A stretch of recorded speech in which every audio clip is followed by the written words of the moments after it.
C programming. Think of a glass of water. If you want to drink some water, then you put water inside glass and drink it.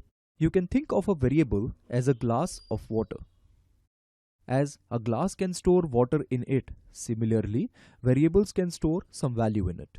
After storing the value, you are free to use this value in your program. In reality, variables are simply names that points to some memory location.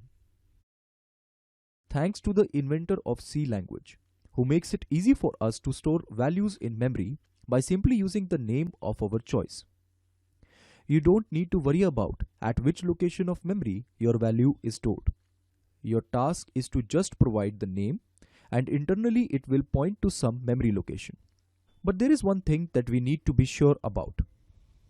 You must have to declare variables before using it in your program. Declaration simply means announcing the properties of the variable to the compiler. Here, by saying properties, we mean that what will be the size of the variable and what will be the name of the variable.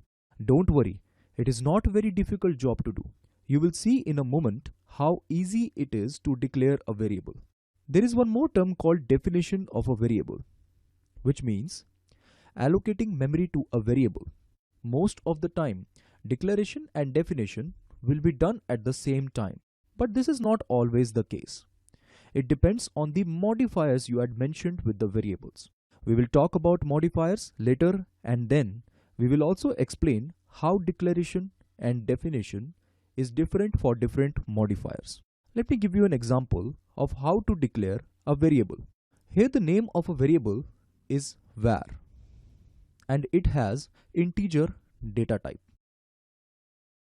Data type simply means how much space a variable is going to occupy in a memory. Therefore, by writing int var, you are declaring a variable.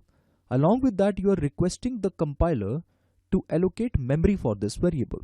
Please note down one thing. Here after int var, we had put a semicolon over here.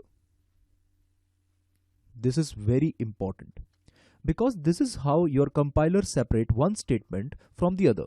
So don't forget to add semicolon at the end of the variable. Now, memory location depends upon the type you use.